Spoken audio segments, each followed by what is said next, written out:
a big part of it is decline in unionization. So unions tend to protect older workers. There's just fewer unionized workers today than there were in the last big recession in the early to mid 80s. That's one thing. Also, I think that workplaces are just more freewheeling today than there used to be. Just in general, seniority rules are not as important. There's more contingent workers. I think employers have a lot more freedom to lay people off than they used to, and they're not sticking as much to the seniority rules that prevailed in the past. Also, seniority is just less common today than it used to be. So we just have fewer people with very long employment histories with a single employer. So yes, it's true that older workers tend to have longer tenures than younger workers, but that difference is not as great as it once was because more people are just churning through their jobs now than they used to. Just people are just changing their jobs, and so they just don't have as much protection with a single employer as they once did. At the same time that we have many more unemployed among the elderly, we have many more staying in the labor force. So that, in fact, the labor force participation of the elderly is going up. Of course, some of this we attribute to the fact that there was a recent stock market crash. Even there, I should caveat a little bit. Some of that is not all bad in the sense that I think the stock market bubble gave many older workers a misleading representation of how well off they were going to be in retirement.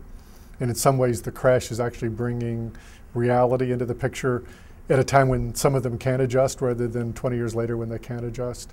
So we actually see the labor force participation of the elderly going up, and I guess the employment rate of the elderly has actually, if I'm correct, has not actually gone down. It's about the same. Between 1993 and 2009, the participation rates for men 62 to 74 increased about 40%. So that's the share of the population. The share of men 62 to 74 working or looking for work increased about 39%. For women ages 62 to 74 between 1993 and 2009, participation rates increased by 66%. So we have seen this dramatic increase over the past 16 years. That's something that was accelerated last year, so that even though the unemployment rate reached record highs, participation rates also reached record highs. And when I say record, I mean for participation rates over the past 16 or, well, 30 years maybe, not going all the way back, because as you say, participation rates used to be much, much higher for men. So during the recession, even though, as Gene said, unemployment rates increased, because participation rates increased so much, the employment rate did not decline for men or women 62 and older. A different story for men and women 55 to 61 and 50 to 61. There you did see a decline in employment. So I think it's important that we talk about older people that what exactly is an older worker? Is it, because I think the impact of the recession is much different for people 62 and older than 50 to 61. So why did participation rates decline so much from, let's say, 1940, even 1900 to the mid-80s? A big part of it was the increase in Social Security. So Social Security just, the benefits became much more generous. They extended to a greater share of the population. And so you had just more people who could afford to stop working by 62, let's say, where in the past that was not possible for most people. We also had the big increases in traditional defined benefit pension plans. And these are plans that provide people a monthly payment from the moment they retire until they die, and based on how much they earned for the employer and how long they were with that employer. And these plans create strong incentives to retire once you qualify for a benefit. Because if you work after you qualify for a benefit, you're giving up that monthly benefit, and you're never really going to get it back.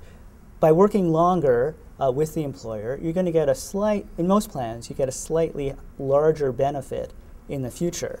But it's not enough to make up for the loss of the benefit that you have to forego by continuing working and not retiring and starting to collect your benefit. So these traditional defined benefit pension plans really discourage work, and they were becoming increasingly popular over this period. We also saw the advent of retiree health insurance plans. That's something that was increasing a lot and allowed people to afford to retire before 65. The introduction of Medicare certainly allowed people to retire and not worry as much about healthcare costs. And then just the general increase in wages and wealth. Just the fact that people earn higher wages, they can save more, and that allowed them to retire early. And I think what's striking about the decline for men, and these trends refer only to men, women were working.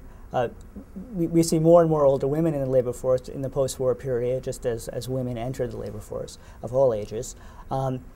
But what's striking about the decline in participation rates for older men is that it occurred at a time when people were becoming healthier, so they were physically able to work longer, and that jobs were becoming a little bit less physically demanding. But I think there's a broader demographic story that helps explain why, in point of fact, we adopted these types of policies both by government and by private employers.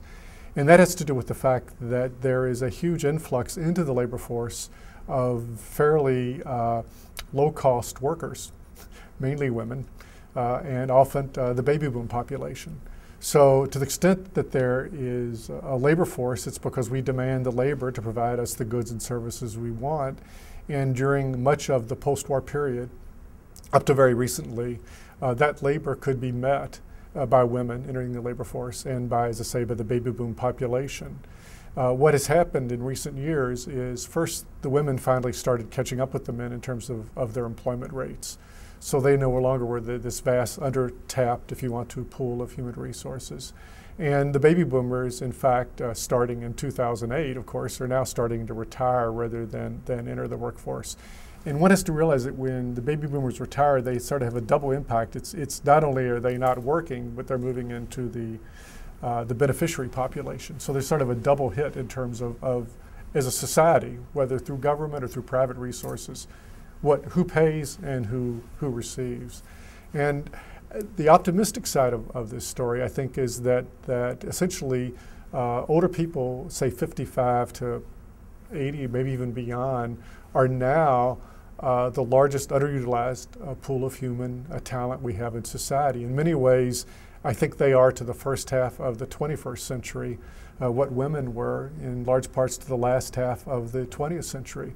This vast pool of talent that I think is going to be tapped to meet this demand for labor. Now, having said all that, let me just add the one caveat. That doesn't mean that all sorts of policies don't have to change, from seniority pay scales among employers, or the design of pension plans, or the design of Social Security and Medicare. All these institutions, in some sense, have to accommodate these demographic changes. But I think there is an optimistic side to this story.